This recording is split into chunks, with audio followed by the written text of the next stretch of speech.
Well, I'm from Singapore, born and bred in Singapore. And after finishing my military service of about 2.5 years with the Singapore military, I then went on to study in the UK on a full scholarship. And I read philosophy, politics, and economics, which also gave me an opportunity to be a diplomat in that time. So really privileged. Honestly, I had many moments where I said, you know what, I'm just going to take it. No one will care. But I didn't take those risks. And perhaps it was quite telling of what my risk appetite was in those circumstances. Ill at home. And I really thought I was going to die. I couldn't get out of bed. No one called from the office. I didn't know anyone. And I couldn't get to a phone to call a hospital. I didn't know what number to call. So I was just in bed hallucinating.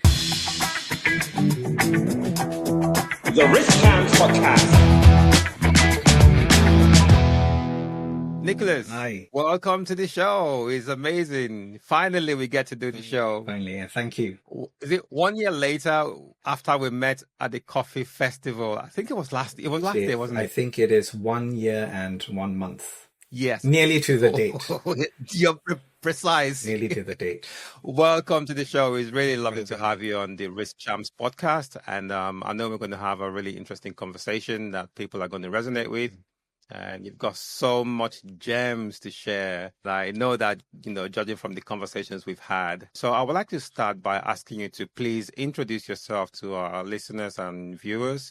Let them know who you are. And we'll just let the conversation flow from there. Oh, thank you. Well, first of all, thank you for having me, and thank you for your patience in getting me to come onto your show. It's a privilege. I'm also looking forward to what I'm going to learn from you today, because I've listened to your other podcasts and I've definitely heard how you had an exchange with your guests and they've learned something, and I'm hoping to do the same as well. So it'll be very interesting. I'm looking forward to it. Well, I'm from Singapore, born and bred in Singapore. And after finishing my military service of about 2.5 years with the Singapore military, I then went on to study in the UK on a full scholarship. And I read philosophy, politics, and economics. Afterwards, after university, which was an amazing time for me, I went back to Singapore to work for the Singapore government for about 7 years, which also gave me an opportunity to be a diplomat in that time. So really privileged. And after 7 years in the government service, I took a rather big leap and rather big change to go into the technology and startup world. So after that, I joined a startup in Singapore, which today has gone on to list in the US. It is called Grab, and spent 3 years there. And then my wife decided she would like to move back to the UK. And I said, you know what, let me come along. And so I moved to the UK without a job, and it's been 5 years since. And in the last 5 years, I made a conscious decision when I was looking for a new role here in the UK to only join early stage startups. That was something I wanted to experience. And so I did. So in the last 5 years, I've been in a number of startups in 4 different industries, and which brings me to where I am today. I'm Chief Revenue Officer at a coffee technology startup founded in Singapore, but I'm based here in the UK. I'm Chief Revenue Officer for Morning. It's a hugely fun place to be in the coffee industry and the technology industry, and I know very well that that's where we first met. And it was lovely to see you at London Coffee Festival last year. So that's kind of taking me to where I am. Oh, it wasn't just me. I was with my daughter. You were with your daughter. Yes. So yeah, I think that's kind of quickly in a nutshell where I am from where I've come from. Amazing. This is amazing history you have here. I want to just spend a little bit of time for you to talk to us about your military service. Okay.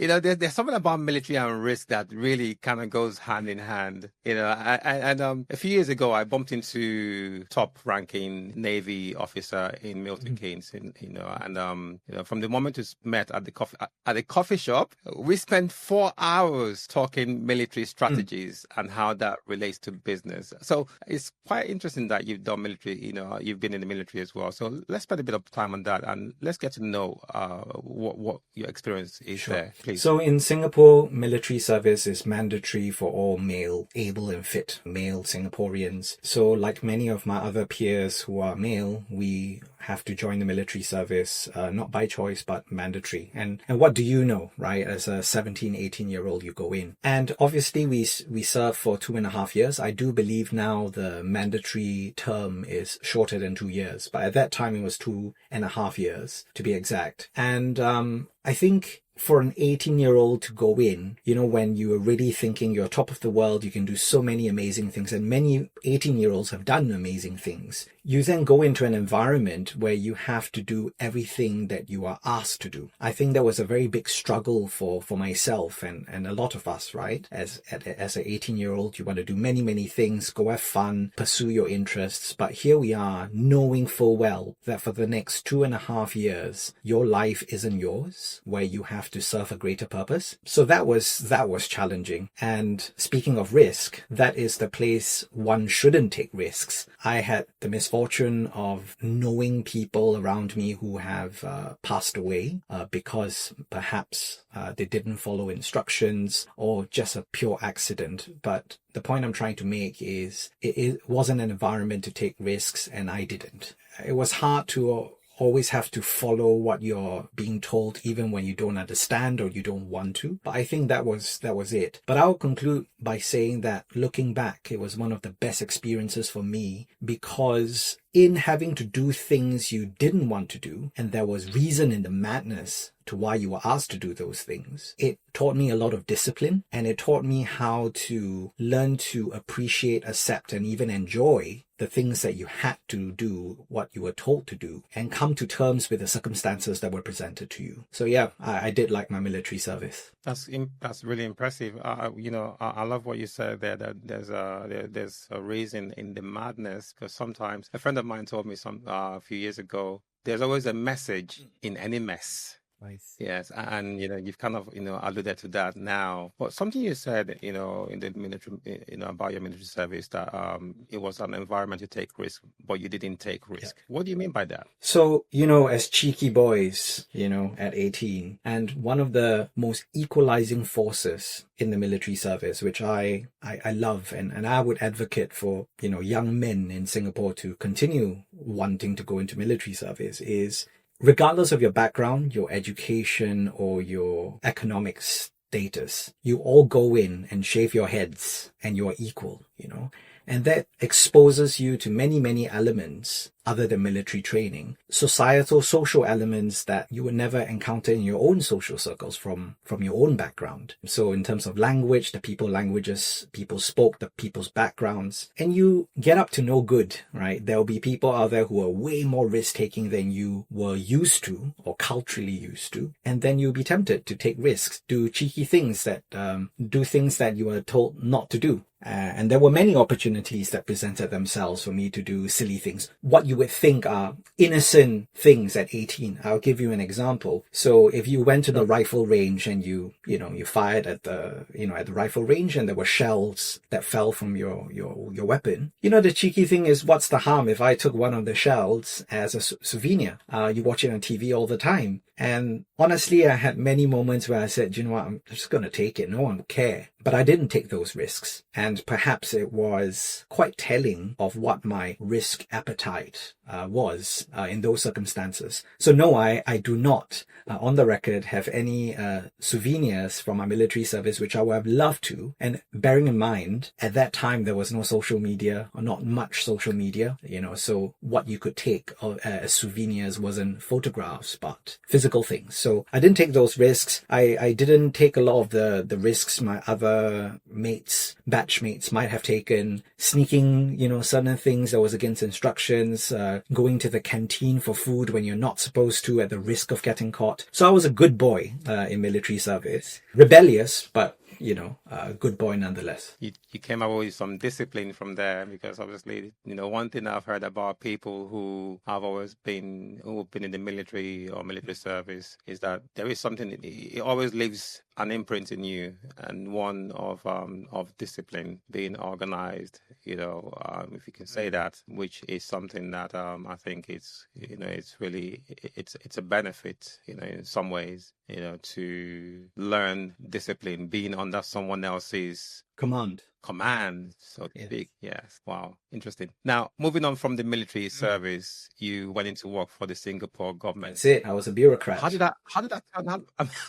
Yeah, and then you became a diplomat. How did that, come about? So I'll talk about my time in the Singapore government and a bit more about the diplomatic role slightly later. Sure. So the Singapore government at that time, and still do, I think, offer full scholarships to individuals who meet a certain criteria, academic criteria, all-roundedness. And so I was very fortunate enough to get the opportunity to apply for these scholarships, and I got one. So they send you on a full scholarship for university, and I came to the UK for my studies. And in exchange, you have a bond meaning that you would have to come back after your studies to work for the Singapore government for a certain amount of time. And the rationale for that is really talent retention, to take your brightest, your best and your brightest, or supposedly, right, give them the opportunity to study in top institutions around the world, and they would then come back and contribute to Singapore society and the governance of Singapore. And so I was one of those fortunate few who I went away and I came back to work for the government to fulfill my bond. So that was how I spent my time there. And I specifically got a scholarship to come back to work for the Singapore Tourism Authority, the Singapore Tourism Board. And as you can imagine, it was fun for a young person. The Singapore Tourism Board does things ranging from the arts to entertainment to Formula One. I was very fortunate to help. I worked on the Formula One race in Singapore. That was fun. Bringing concerts to Singapore. Very proud to have brought the Singapore Jazz Festival, myself personally, with the help of Singapore government's funding to Singapore. That was fun. So that was my time. A good 7 years of my youth was spent there. I learned a lot. The opportunity for a diplomatic role. So I was, this is a little bit of a story of risk-taking, perhaps. Absolutely. It's that's what the show is about. So I was a young punk, full of myself. I came back, and normally my organization wouldn't send such a young person out into the field, right? We had multiple officers around the world, and usually you would have to serve 2-3 years in the organization before being sent out. And it makes a lot of sense. 1 year into my role, I saw something. I saw that people who were volunteering for roles abroad, outside of Singapore, they all tended to choose the fun cities, the fun places, right? Tokyo, Bangkok, London. And I saw one position that nobody wanted to take. It was New Delhi, India. I don't think anyone, at least culturally in Singapore, said, you know what, I want to go to India at that time, right? And I said, this is an opportunity. I saw that the position was open for some time. So I picked up the courage and I directly spoke to my assistant CEO and said, I volunteer myself. And then I was obviously reminded that, hey, you don't qualify. You're too young. And then obviously in the moment, young and impetuous, I declared of why I was great for the role. And for better or for worse, whether they were convinced by my compelling case I made or because they really couldn't fill someone to go, I was sent. So I ended up in New Delhi working on the tourism portfolio. So anything to do with bilateral relationships between Singapore and India in the tourism space, that will be something I'll work on. And that's how I got to be in India in a diplomatic capacity for the Singapore government. Why India? Why did you choose India? Well, like I said to you, it was an opening. I wanted the opportunity to go abroad as early as possible. And so I put myself out there. So it wasn't a choice of India. And looking back, I think India chose me. I know this sounds... Okay, what do you mean by that? I've said this before. I love India. And I think there's a little bit of India in my blood. Not genetically, of course, but I think I really was super comfortable in India to the point that I really enjoyed my life there. It wasn't always that way in the early days, but to the point that I changed my social media handle to Singapore Boy in Delhi, right? And I lived with that social media handle for years, even after I came back from India, to be honest. I loved it. I learned a little bit of Hindi. So when I'm drunk, you might hear me speak Hindi. I loved it. I made great friends. When I got married, a number of my groomsmen in my bridal party were some of my best friends from India, 3 of them to be exact. Still keep in touch with them. And as much as I could after I left India in 2012, I tried to make a trip back to India every year. So I loved it. I think I'm quite, for what I've learned India society to be, I was quite Indian that way, or as an Indian would say, I was quite desi, very local. I loved it. Yeah. So what would you say, is one of the highs and lows of that experience in India? How long were you out there, by the way? 3 years. I was there for 3 years. 3 years. Yeah, you must have had some, really interesting experiences out there, both highs and lows. What would you say is the, most exciting upside of being in India, and what I say, the worst downside, if I can put it that way?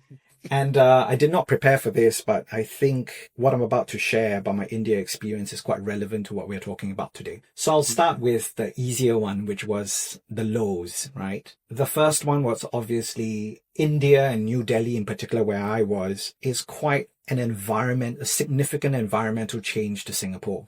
Just the surrounding. Singapore is all tall buildings. There are no countrysides. It's a city state. Everything is pretty efficient. Everything is clean. And New Delhi, in contrast, was quite chaotic, beautifully chaotic, but it's just physically very different. And I really struggled in the first days, in the first weeks, the first months, adjusting to that physical difference. Well, temperature being one, it's in the summer, it's generally 41 degrees. And I found myself in the first few months just always staying home on the weekends. Why would you leave when it's so hot? And what happened was, I remember a friend telling me, Nick, you're approaching your time in India wrongly, right? He's Indian, and he told me totally wrong. He said, you're trying to survive India. And in India, you need to learn to thrive rather than survive. And so it was a real wake-up call for me, because I was feeling a bit, I wouldn't say depressed, but I was feeling very low. I went to work, right? And then come home on the weekends, and I'll just stay in my apartment. I don't know doing what. And there wasn't Netflix at that time. So, whatever was on TV. And that changed. Something sparked in me when my friend said that, and I made a very practical decision. Okay, if it's hot and that's an excuse I'm giving myself for not going out, let me bring a spare change of clothing. And also let me start dressing the way the locals dress. Obviously, the locals dressed in Western clothing as well, but I started wearing a garment called the kurta. A kurta was, cotton linen cloth, long, and you know what? It changed everything. I was going out every weekend. I was meeting people. So that was the low. Also, the number of lows was when I had tummy problems, or as they call it, Delhi belly.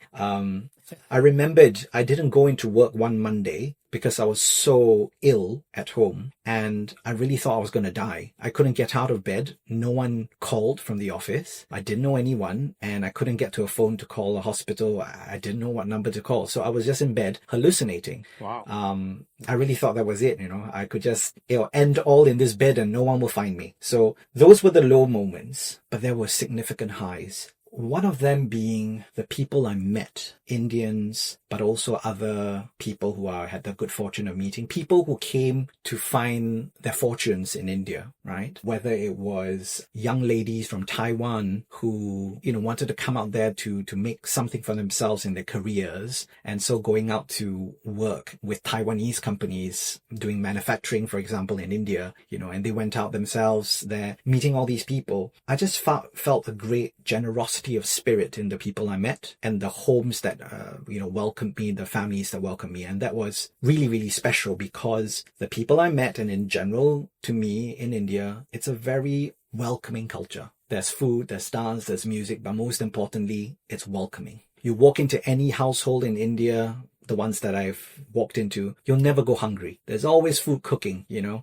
that's beautiful. That's absolutely beautiful. So one of the highlights for sure is the generosity of the people I met. And the people I met was a broad range. I went into the villages with the broken Hindi that I spoke. It was beautiful to speak to people in the villages, but also the cosmopolitan people who lived in the cities. But the one greatest thing about India for me personally was that it was a place that allowed me to be crazy, to be exuberant with my ideas. It was the first time that I really felt I could be free to be myself. I'll give you one specific example, and then perhaps I'll pause there. You know, when I had a crazy idea in Singapore and I'll tell my friends, there's always a tendency for even my friends to tell me all the reasons why my crazy idea wouldn't work. Nick, have you thought about this? Have you thought about that? And it's like, obviously I've thought about that, but screw it, I just want to do it. And I'll always get pushback. But in India, of the Indian friends that I had, of the Indian people that I met, was, oh, Nick, you have a crazy idea. How can I help? And there was a tremendously stark difference, because at that time I was trying to start a non-profit, creative non-profit, which I did eventually. I ran it for 3 years in India. I started with the idea in Singapore and I got a lot of pushback. But when I went to India, I found a lot of collaborators. I found my community. So I'm very, very grateful for that. And I think that was one of my biggest highlights. And just one point to add, to just squeeze it into the theme of today. One of the most important things for me personally on how I deal with supposedly risky decisions or risky ideas is, for me, it's important to have a community around you. I'm not a solo risk taker, I don't think. So I really need my community when I take risky decisions. And I think I found that in India. That's incredible. That is incredible story there about your time in India. I haven't been to India yet, but I can relate to that in some ways, because I've come across a number of Indians and some are still friends till today. One in particular, I know that, I can walk up to their house anytime and say, they'll be like, that's the kitchen, go help yourself. It's that friendliness, that love, that warmth, I've experienced that. I remember sometime I was doing a project for a popular consulting company called Sapient, and lots of Indians I worked with around that time. They would bring food to the office and we would sit around, and we would just, dive into their food. And that was my first experience of having a variety of Indian food. And we all eat with our hands at the office. Like, yeah, jump in. Someone brings something, like, you jump in. So I'm really looking forward to this friend of mine taking me to India. I've been saying to him, man, we need to go. Well, I may just end up going without him, and just take a risk like you did, because obviously you went there when you didn't know anyone there, I'm guessing. You didn't know anyone, you just got up and go. I just wanted to add something, Chiz, if it's all right. Sure, please. When I told my family and my friends that I was going to India, initially it was just for a year and a half, right? A year, I think. I actually volunteered to extend my time, and that's why it went to 3 years, because no one else wanted to come even after I was there for a year and a half. Everyone was just shocked. Like, why did you choose India? It's not it's not the privileged postings, as it were, People always thought it would be cool to be posted to London, to Tokyo, But you know what? I didn't know much about India at that time. To be fair, I went on one personal holiday with my girlfriend then and now my wife. Randomly, we said, where is the middle between Singapore and the UK? And on the map, it was India. And so we went on a holiday before that, but it was just a short trip. But yeah, it was just interesting how people couldn't understand why I chose to go to India. And while I didn't know how to explain it to them then, because I didn't know why, but I can tell you now that it was one of the best times of my life. And the me that was in India, I still draw on that person whenever I feel I need a little motivational boost. The generosity of the people, how the entire society is so inspiring, thriving amidst all that chaos on the streets, So yeah, I just needed to give a shout out to that. No, that's amazing. That's really amazing. From that story, I see multiple benefits there that you derive. Obviously, you said something that you found your tribe, and in India, when you say you can't achieve something or you're struggling with something, all they say, or the response is, how can I help? So it wasn't one of oh, it's too difficult to do. It's, how can I help? Let's do it, even though we don't know how. And it's interesting you said that you tried to start up a non-profit in Singapore. That didn't work, but it did work in India. That is that is interesting. And it just goes to show that you have to find your tribe. People refer to them as tribe, find your tribe, find your, I like to use the term purpose warriors, those people who are going to go with you. I'm writing all this down, Yes, absolutely. I talk about that in my book, finding your purpose warriors, so you can have the right people around you because no one takes risk alone. I completely agree. No one takes risk alone. You need your support system, your support people to go on that journey with you, whether it's physically, emotionally, psychologically, mentally, spiritually, whichever way, to go on that journey with you to enable you achieve that purpose you want to achieve. Absolutely. So that's really interesting. Now, and you came out from India. Let's talk about family a little bit. Sure. Are you... Obviously, I'll probably say India was probably responsible for you getting married to your girlfriend, who's now your wife. Who knows what could have happened if you didn't go on that trip with her? So that's really interesting. Now, you left Singapore to come to the UK with your wife. And how has that experience been? What's the, that transition from Singapore to the UK? What has that experience been like today? Man, well, to date, it's been good, right? To date, I can say 5 years on, it's been good. But so let's go back to the time we made the decision. Sure. I made the decision when my wife said that she's originally from the UK and she moved out to Singapore to experience Singapore and to also be with me. We got married in Singapore. She lived there for about 4.5 years.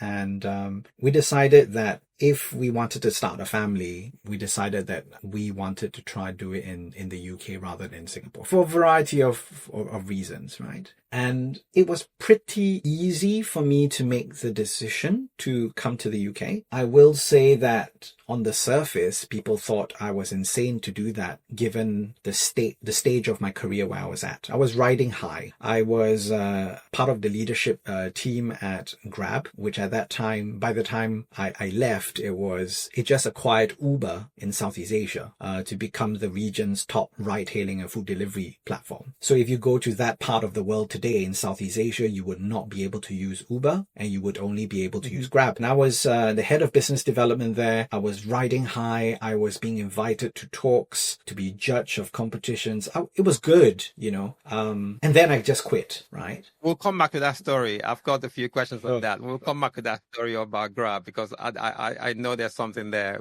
So let's come back to that, at a later point. So the decision was very easy to make at that time, despite on the exterior, especially to my family, is like, well, you're just leaving everything. Yeah, because of love, right? Because of my wife and my future family. And so the decision was easy to make. So fast forward, I made the decision, easy. I quit. But what was difficult, and I would say is one of the most challenging times of my life, was coming here to realize. So Singapore is a very, very small country. The UK is huge. To give you some context, Singapore is approximately 6 million people. The UK is 56 million people. The size of London alone, if my memory serves me, is about 2.5 times bigger physically than the whole of Singapore combined, right? It takes 45 minutes in a traffic jam to get from one end of Singapore to the other. Oh, small. And in that small space, I was very fortunate to have a lot of privileges, right? I got a scholarship. I had a very decent education and I had a strong network, both personally and professionally. Coming to the UK, I knew no one other than my wife and my wife's family. But when I started to send out my CVs, a lot of the recruiters said, I don't know who Grab is, because Grab is not,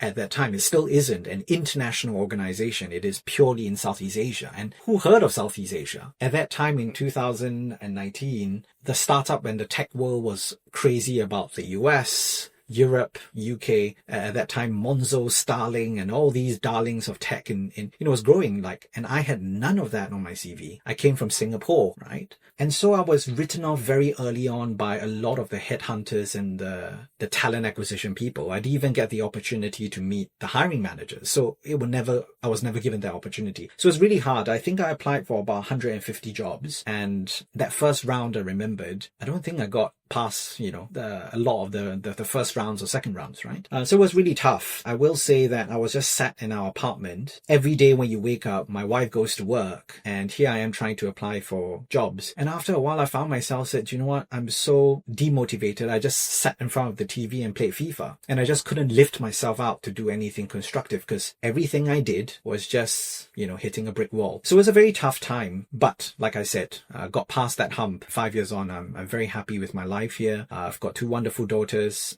We've built a life here in the UK, and I'm happy. Hey, I'll get you back to the show real quick. Do me a favor while you're listening to this. Click the follow or subscribe button now to support us. We have lots of people watching the show and listening to our podcast from all over the world, but we have very few followers and subscribers to our shows on either Spotify or YouTube or wherever you may be listening on. Do us a favor, support us with your follows and subscription on YouTube. It will really help us rise up on the rankings in this crazy world of podcasting. We're bringing you something really authentic. Your support means so much to us. Thank you. Back to the show. It's incredible. That is incredible. You know, it's really remarkable that you took that risk to leave everything you've achieved, you've accomplished so far in Singapore to come to the UK and pretty much start from ground zero. When you felt you applied for many jobs and things didn't seem to be going the way you expected, I mean, 150 jobs in, whatever space of time that was. How did you get out? How did you motivate yourself to keep going? What was your driving force? Yeah. It wasn't FIFA, obviously. Playing FIFA. Maybe that helped. You never know, because you probably need to keep your brain, Cheers. I was active. With every game, I was getting worse and worse. So no, it was not FIFA. I still love playing FIFA. Yeah. I just wanted to also add that I specifically chose to go into the tech and startup space at that time. So it was a personal choice. I could have gone into other industries, but and that was an industry that I couldn't find my way in. At that time, I don't know the statistics, but people were telling me that it wasn't too often in British startups that you would see someone like myself. And when I mean someone like myself, I mean someone from Singapore, right? At least not on the commercial side of things. I think the scene has changed, but back then, 2018, 2019, you wouldn't see many commercial business development faces that were Asian. And if they were probably British born. Probably some of the listeners might throw statistics at me and say I was wrong, but that was my reality that I saw around me, and that's what people told me. And I can verify that because later on, I had many other Southeast Asians who would approach me after I got into the space and say, there are not many like you, like me, and that's why I reached out and want to reach out and learn from you via LinkedIn. So it was tough. But I knew reality hits, right? I knew I was committed to following through on this decision because of the one thing that hasn't changed, and that is family, my wife, and the family we want to build. So that is immovable. I have no way out. It's one way. I came here to the UK, and the reason I came is not going to change, and I'm not going back. So I told myself I had to make it work. And as always, like you mentioned, your tribe, and my tribe leader is my wife till today. She may not give me ideas specifically, but she keeps me going on believing in my qualities and what I have. The problem I faced was, and I'm sure other people face it today, is the people whom I wanted to know my qualities and my experience and my capabilities I was not able to communicate with them because there was a layer of HR people, talent acquisition people that were not passing my CV on. What's this random Singaporean guy? He's not from Harvard, Oxford, Cambridge, Yale, So what I did was this. I told myself, so I was looking for work for about a year, right? And I wasn't successful. I gave myself a target, and I think that has always worked for me. Something small, incremental target. I said every week I need to meet 2 investors or founders every week. So I started out with the one person I knew, and then from there I rolled. And I'm very pleased to say that actually in that period, if I'm not wrong, 3 months, I kept this very simple task. Every week you just need to meet 2 new people, Nick. It's all there is. Not 3, not 4, just 2. And that actually worked. I came up with so-called a black book. And the beauty about putting yourself out there, and it's obviously quite vulnerable, I think, to put yourself out there. But the magic happens when if you're authentic and you're sincere. I was easily getting meetings with new people from the very people that I first met, right? So on Monday, I will meet someone and they go, you know what, Nick, you're an awesome guy, but I don't have a role for you. But I know someone else. And I'll go meet that someone else. And it soon rolled. And eventually that approach did pay off. I was getting through to the people that make decisions, which were the investors and the founders themselves. And eventually I slowly, got through the doors to the right people. I actually got offers because I just had to go past the gatekeepers. So that was it, really. And then, after you get a bit of success, well, at least for me, you forget about all the bad stuff before. So that self-confidence came back, and then I was just going on the momentum that I had. You're just dropping so much gems, so much, mind-blowing gems here. I'm just going to, touch on a number of them. When you were sending your CV out, you weren't getting a response. It brought my mind up to see, I remembered something that I saw, and I never knew about this, that there is a bot, a robot, or some kind of application. It's called ATS bots, application tracking system bots. Right. And what this technology does, recruiters use them a lot, and I have a pet peeve with, I've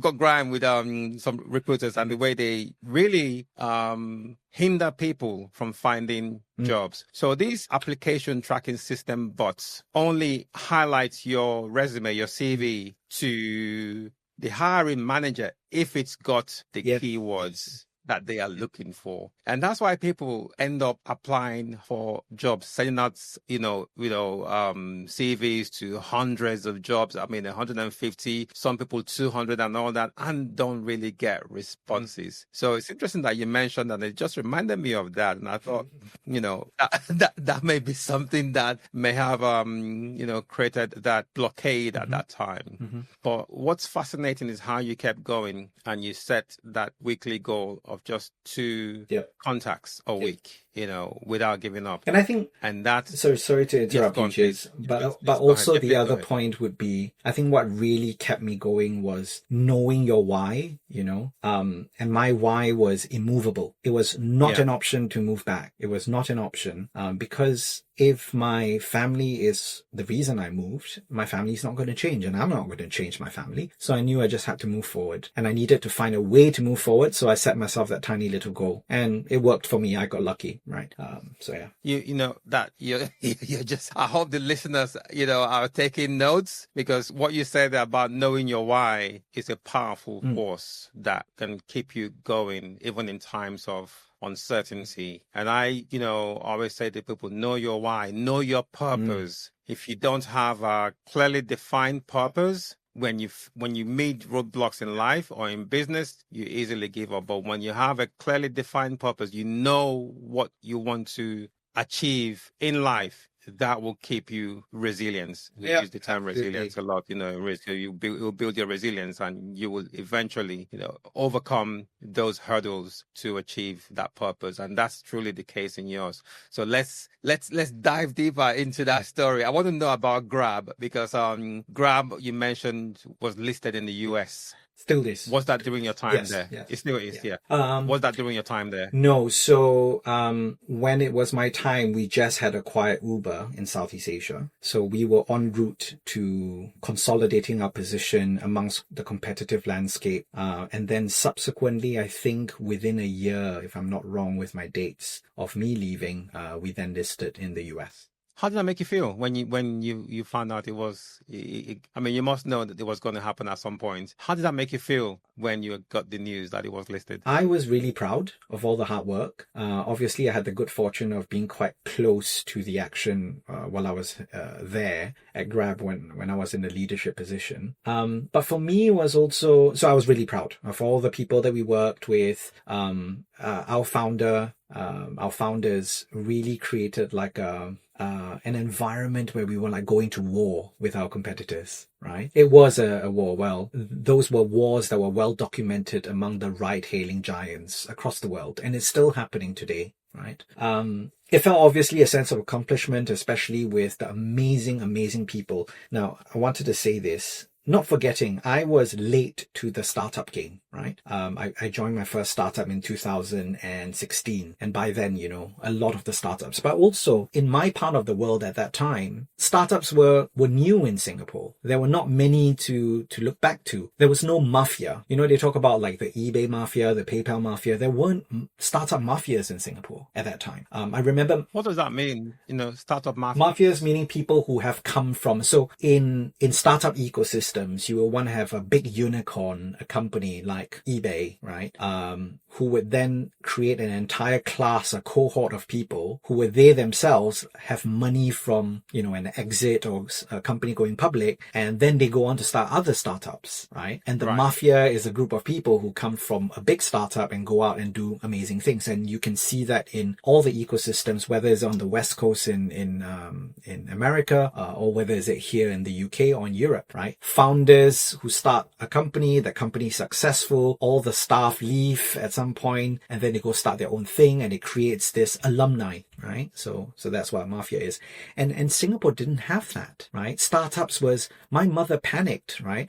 My mom thought when I told her I was joining Grab that I was actually going to drive a taxi. At that time, right? And there's no shame in that, but that's the mentality at that time in Singapore, what startups were. It was a moment of pride when Grab listed. But also for me, it was big aha moment, a milestone I didn't even know could be a milestone. And I explain to you why. Because prior to that, a measure of my professional success was by your paycheck, your salary. And in most standards, the higher your paycheck, the better. But going to a startup, most cases, we would take a pay cut in most cases, even today, right? Especially today. Yeah.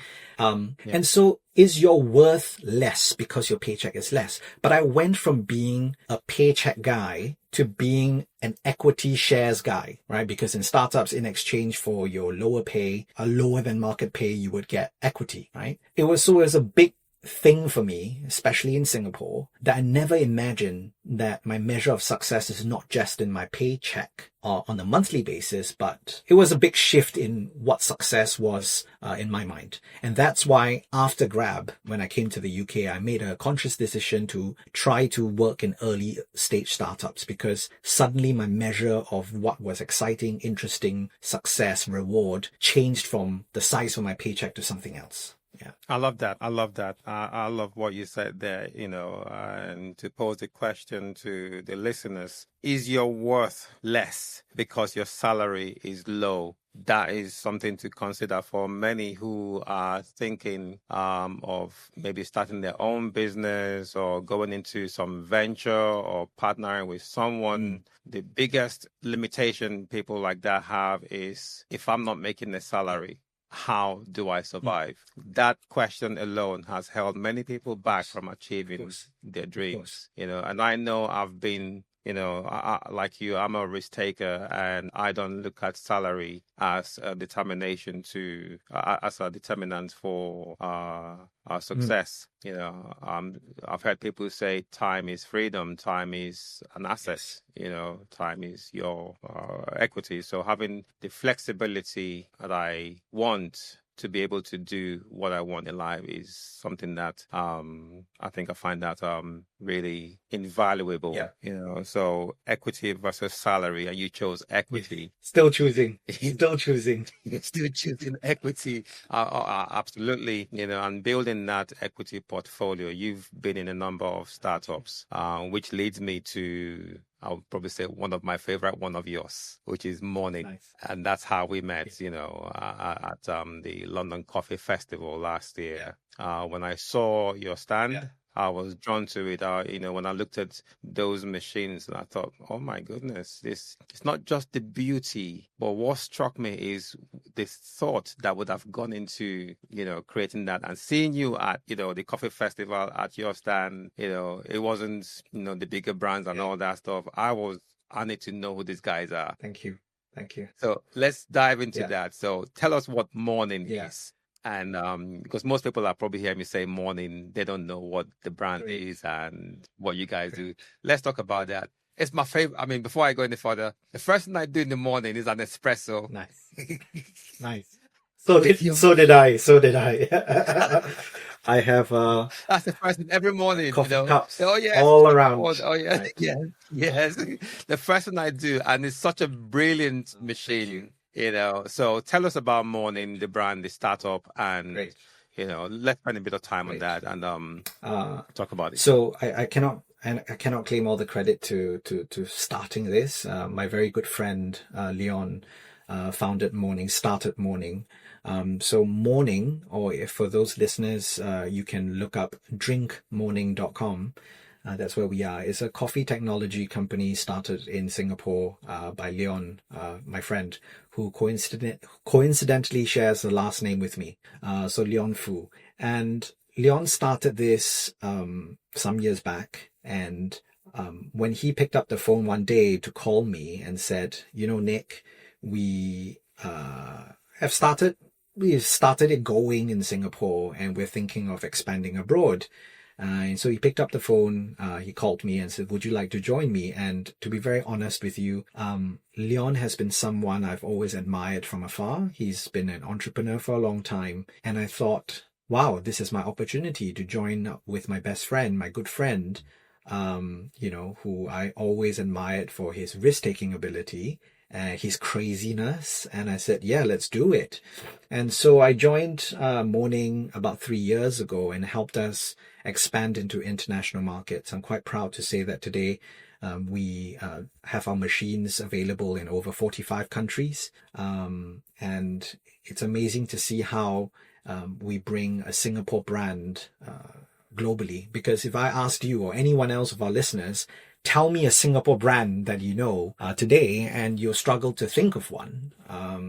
There are, but few and far between, or you wouldn't know they're from Singapore. And coming back to what I said earlier, why it's an amazing thing is because Singapore is just so small. We're just 6 million people squished up into a space that is 2.5 times smaller than London. And that's all we are. It's a miracle that we even exist as a country today. So we started to build the brand, and I had the good fortune of being the first boots on the ground here in the UK, in Europe as well. We started to build the brand from there. And what drew me to the brand, and I was very fortunate enough to have the opportunity to then later invest into the company. So I wear two hats. I'm now both an investor and an executive, is the power it brings to democratize coffee. And that's powerful for me as a mission, right? And we talk about knowing our whys, and this why keeps me going, right? Coffee can be quite an exclusive club. People say they like coffee. Many people do. But coffee, sometimes like wine, it can be quite exclusive because there are people who talk about the aromas, the nose, the taste. And then some people who just want a caffeine hit. It goes, that's too much for me. It's quite intimidating. In fact, if you go into East London today and the barista asks you, what coffee would you like? And there's one from Nicaragua, there's one from Guatemala and from Peru. And you go, I don't know, right? And then if you make a choice, some baristas go, they give you a look and it's like, you chose a bad one, right? Very judgmental. Sometimes it can be, but I know. But that's prevalent across artisanal spaces. Artists are very proud. Artisans are very proud. And the specialty coffee space that we're in is like that. And I saw Morning having this tremendous opportunity that democratizes that through technology. And the technology we use is existing technology. We didn't invent new technology, but what we did, thanks to Leon's vision, was to take existing technologies, package them all up into one thing, and then make it and manufacture it at a price that is affordable for people like you and me to take home. And with time, we've invested a lot in education. It's like, if you were not really into your coffee before, we've made it so simple for you to get into the science of coffee. And the beautiful part about our ecosystem is, if you just want to be a convenient drinker and just press one button every morning and out comes decent coffee, you can be that. But if you want to dive really, really deep, you can get into the science of coffee brewing all with one machine. And when I joined, there was one machine. Today, I think we have 4 machines. 1, 2, 3, 4 machines. You just came up with a new one when I saw you. And you just had a new one. But I bought the original one. That's the one our flagship. Yeah. So I think that's been amazing. I've been very fortunate to be part of that journey. And because we are a startup, I spend a lot of my time doing everything and anything, right? From spending a lot of time as chief revenue officer in front of spreadsheets. But I also spend a lot of time on the ground serving people coffee, right? Hundreds of cups a day. And I'm very fortunate that I don't just sit in front of a spreadsheet on a screen, but I also talk to people, real users like yourself, and get the joy and also the complaints of our product, right? And that's beautiful. And I've had the opportunity of taking me to places around the world to do that. So yeah, I think it's amazing and very fortunate, I think. And that's one thing I like about being in early stage startups or startups in general, is very often it's a technology that disrupts the current status quo and often gives increased value to customers, to users, whether is it in business software or is it in coffee technology.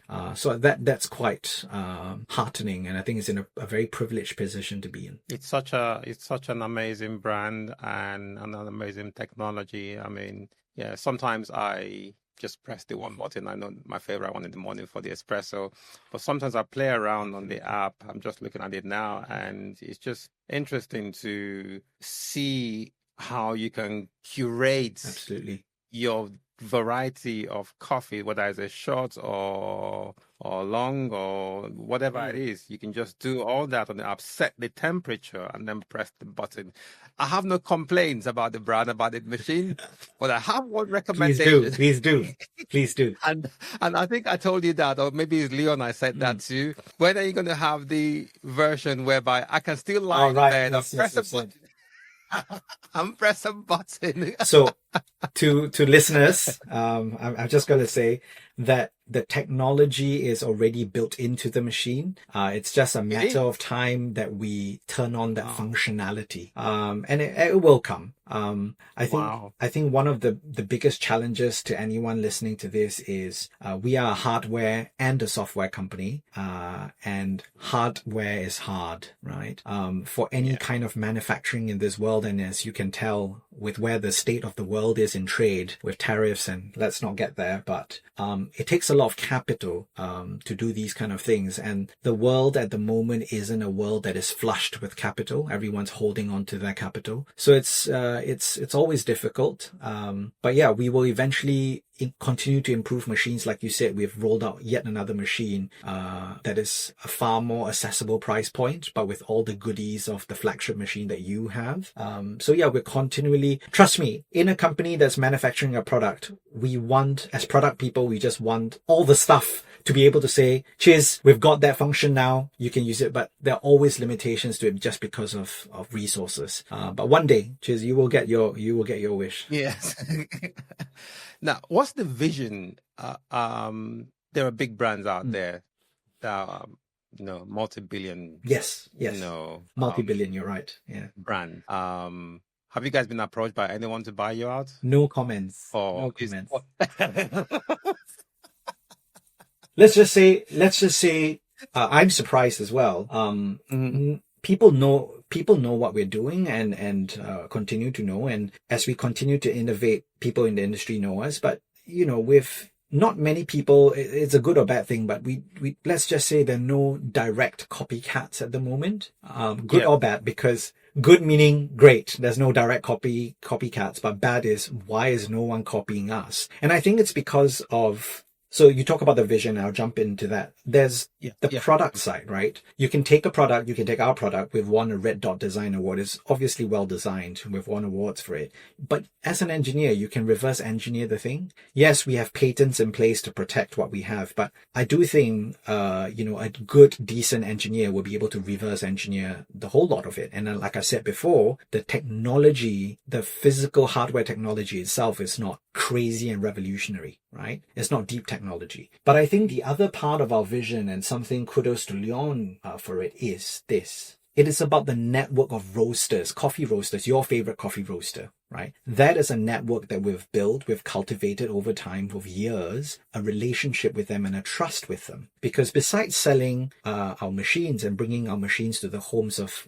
thousands and thousands of people in the world, is we're also bringing them the most amazing coffee from around the world. What's the point in having this funky machine with all that tech, and then you're just putting in the same coffee every time? Yes, on most days, I drink the same coffee. But on days that you want to invite guests or you want to change something up in your life, you can always buy different coffees. And we always constantly have a variety of about 150 different coffees on our website all the time. And the beautiful part about this and makes us what we are is we ask every single one of these roasters that we have to give us a recipe for that coffee on our machines. So they are as equally involved in our world. And I'm quite proud to say that literally has been some coffee roasters, coffee businesses that have grown because of us taking their product, their coffees to people around the world, right? Because it's not often that it's not often that a Korean coffee roaster sells directly to a UK coffee drinker, but Morning has made that happen.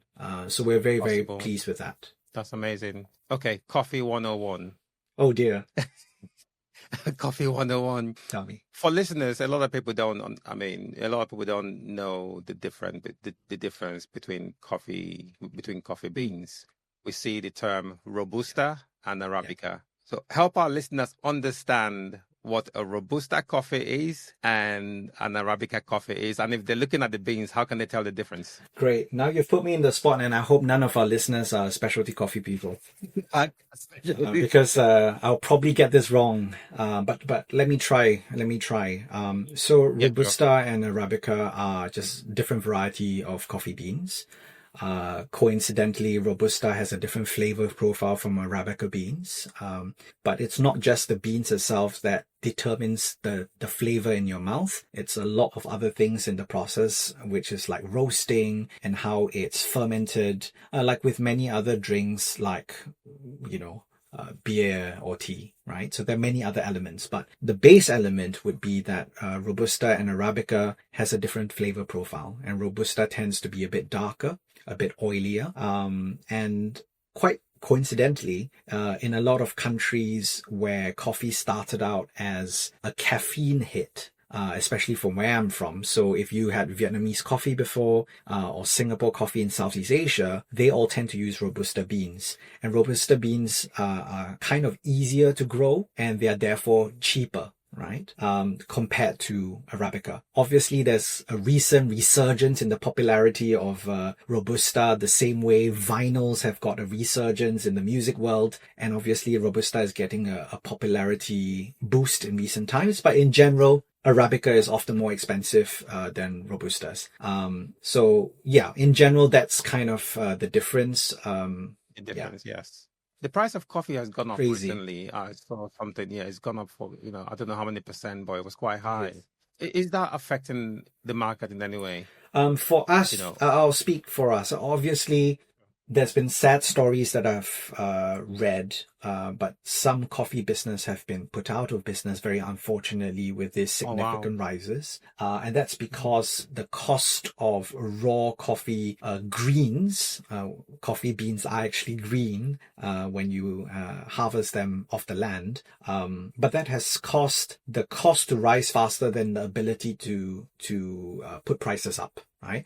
And obviously that's put some businesses out of business, unfortunately. But then I think that's the reality of these cycles. I think the world is trying to grapple with the demand and supply, like many other industries, especially when it comes to a crop product like coffee, where the demand is tremendously high and the supply is not being able to catch up. It's quite determined by the environment, the climate. And unfortunately, that is something we human beings can control only to a certain extent. So I think that has affected the cost of coffee.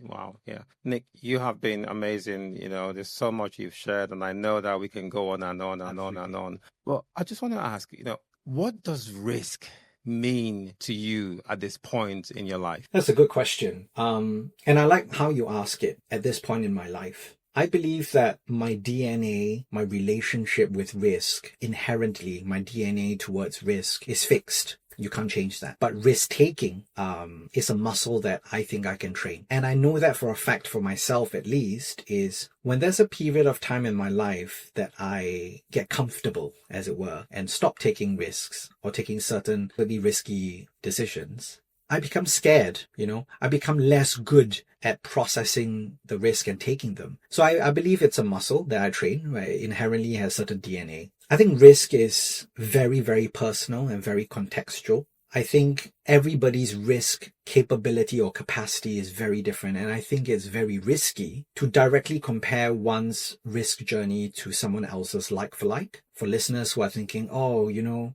amazing that he does that or he does not do that. But it's very risky to think like that, because it's as dangerous as taking social media posts and comparing your life directly to it and feeling good or bad about it. So for me, I think risk is very personal and it has to be taken in context with at the current point in time. On a professional level, I will continue to take risks, not because I take risk for risk's sake. When I take risk, I put myself out of comfort zone. And in such a highly competitive, highly dynamic world, if I don't take calculated, measured risks, I'll be left behind. And in fact, I fear it even more that I don't take risk and end up in a worse place than if I did take that risk. And that's relevance. Yes. So I don't see risk as a hobby. I think I see risk as a necessity for me in my professional life. With regards to my personal life about moving places and things like that, obviously now with a family, the consideration is beyond myself. It's, 4 human beings this time. But I realize what other people see as me taking risks in my personal space, my personal life. It's not because I'm a risk taker. In fact, my mom would tell you I'm a highly risk-averse child, and I still think I am. I do poorly in casinos, by the way. It is other traits in me, in my life, that make me take seemingly risky decisions. And one of them is I'm curious. I'm highly curious, right? I enjoy, despite being uncomfortable, I enjoy being outside my comfort zone, being in new spaces. It is these traits and personality traits that drive me to take seemingly risky decisions. So on my personal front, on my personal life and my professional front, I don't see myself stop taking risk, but it is just a circumstance of my personality and the way I see the world. I think that is such deep insight there. I like how you brought in your family in the picture. You brought your family into the picture of your risk taking. Now, how do you integrate those 4 risk entities? Yourself, your wife, your daughters. Yeah. How do you integrate them to have some sort of wholeness to proceed in the direction of travel you all are going on? And it's quite timely that you've invited me to reflect on this topic by inviting me here today, and I'm really, really grateful. I asked myself, how has my relationship with risk changed after having children? I don't know the answer, but to answer your original question I think it's still important to know your why. How important are these 3 other lives to me? And that is the basis of how I will chart my direction of travel. And my answer is they are very important. Their wellness in life, their health, their ability to live life to the fullest, these are important things to me. And it's down to what joy and happiness I attribute towards the well-being of these 4 people. So for example, is having physical and material goods something I want to attribute to be able to give to my children? Yes, for sure, right? My wife and I will obviously like to give my daughters good stuff, but is that high on our priority versus, say, life experience? No, stuff is definitely lower than experience, right? So I think being clear on your why is super important for me and my wife now to make decisions for our family, right, in terms of the risk relationship that we have. That is incredible. That's such a powerful thing to say, because it's important. Before I continue, I think I know the answer to this. Does your wife and your daughters know the why in question? How important is it for them to be on that same journey in terms of knowing where we're going? For my wife, 100%. I mean, she is my rock. She's the person that when I faltered in taking risk or in living with the consequences of taking risk, she's been the one who has been steadfast and reminded me of our why. So it is 100% imperative that she and I are aligned on my why, her why, and our why. To my children, to my 2 daughters, they are still young. right? The oldest one is 5. But if there's anything I can give them, like I told you, I don't have the paychecks to show for it. But if there's anything I'd like her to know growing up is my whys for doing what I've done and what I'm about to do. I think that's important for her. And my 2 daughters knowing why we've done everything we've done for them is the greatest gift we can give them, besides all the stuff that we can give them. So I think, yes, the short answer is yes. Everyone in this unit must know the why. I'm not going to shelter my children from any of this because I think these are the biggest life lessons I can offer them. And that's such a powerful lesson for everyone listening. And not just that, I think also for leaders of organizations, most of whom have families, may not understand these dynamics of risk in terms of, you know, how your family life influences your professional life. And many struggles because that unit is not on the same journey. But from what you have demonstrated here, it's really important to be aligned on that journey together as a family to be successful. 100%. And not necessarily the salary, but the experience goes a long way as well, which is such a powerful thing to, you know, a powerful way to approach risk taking in life. Nick, you've been an amazing sport, you know, on the show. It's really, I've learned so much myself, you know, sitting here. I've taken notes. Listening to you. Yes, same here. I've taken so many notes as well, which is fabulous. You know, I love what you said about training. How did you put it? Risk is a muscle. Risk taking is a muscle that I train. Risk taking is a muscle you train. Yes. You know, I love what you said. I mean, I never even conceived that thought, but it is, you know, it's a muscle you train, you know, all through one's life, you know, so that's such a powerful thing to say there. I want to wrap this show up now with what I usually ask my guests, and it's, you know, it's this segment I call the multiple personalities of risk. Okay, let's go for it. Yes. So there are 5 risk personalities. The active risk taker, ready and not afraid to take risks. The passive risk taker, these are the ones we call the risk averse ones. Yeah, you're very, you know, very measured, cautious, or don't want to take risks. And then we have the hybrid risk taker. You float between the active and the passive. Then we have the material risk takers. These are the ones who take high net worth risk. Okay. And then we have the dynamic risk taker. And I say the dynamic risk taker is a master of all, know how to apply all these other risk personality types. Which one are you? Purely reacting, and given that I have not had time to really respond, and not because you said a dynamic risk taker is the master of all, that is your opinion, Chiz, and you said it. But I think the one that I resonate most with is a dynamic risk taker. My personality, risk personality will be dynamic. And the reason for that is because I don't take risks because it is a hobby. I don't take risks because it's a compulsion. I take risks for the circumstances that life and the world and the professional world has presented to me. And I take them because they align with me achieving my whys, right? They help me get there, whether in personal space, in a personal life, or in professional life. So I take risk, and I take degreeing levels of risk purely dependent on my circumstance and what I want to achieve at that time for myself, my family, and my career. So I think that would suit me best. Thank you so much. That is amazing, you know, to know your risk personality type. And I think everyone should know their risk personality type. It would help you, you know, help people build resilience no matter what they. I really like that about building resilience. I completely agree. Yeah. Yes.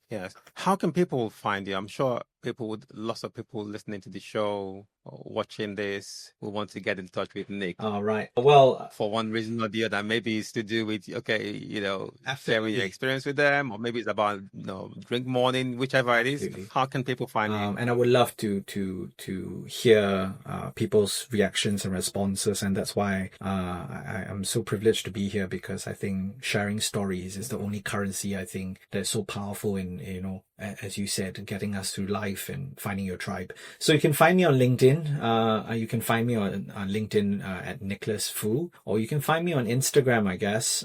My handle now is Spore Boy in London.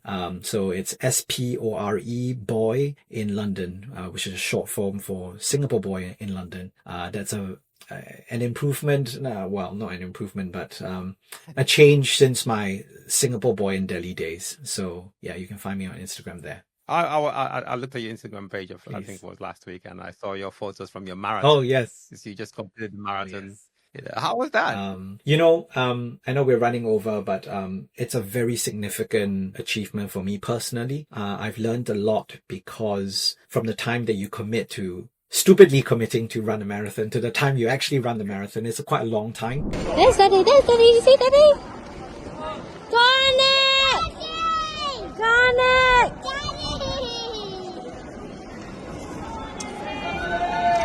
Sarah! And yeah, time gives you an opportunity to go on a journey. And in running marathons, it's a journey with yourself. When you train, I train by myself. Good on you who train for marathons and you have someone to train with. I don't. And having a young family, in fact, I trained through the birth of my daughter, my second daughter. And that privilege of going on a self journey for 9 months, a lot of alone time, running hours and hours and miles on your own, really gives you an opportunity to really process of why the hell am I doing this? So I didn't achieve the timing I wanted to achieve by a few minutes. Fine, I will go at it again. But I think the journey was super important, and it was very self-aware, allowed me to be very self-aware, self-discovery. But the other most amazing thing was my older daughter, seeing me train through all these 9 months and always questioning, why am I going out to run? And for her to be standing at the finish line, to see me, pass the finish line and pick up a medal for it. I hope this will be something for her to take with her and inspire her to do whatever she wants to do. So yeah. Inspirational. I can just picture that moment, really inspirational for her. And well done for completing the marathon. What was the marathon? I did the Brighton Marathon. Yeah. The Brighton one, yes. Wow. Amazing. Congratulations on that. Nick, thank you so much. I hope maybe at some point in the future I can get Leon to come on the show to talk about, to go into the depths here. So, I'm waiting. Yeah. So maybe, we'll talk about that later on. But, you have been incredible. And I love how broad how broad you think risk and live risk, and what I see about that is you have a scalable risk approach that adapts to. That's a nice way of putting it. Yeah. Your life's circumstances, and you know where you're going, which is something that I always encourage people to do, which is to know your why and know the purpose, and that will drive you, to really achieve your purpose. So thank you so much, Nick. Thank you. It's been wonderful. Thank you. And I look forward to speaking with you likewise again after we'll catch up again. Take care. Bye. Thank you. Amazing. Bye. Thank you. The Risk Times Podcast.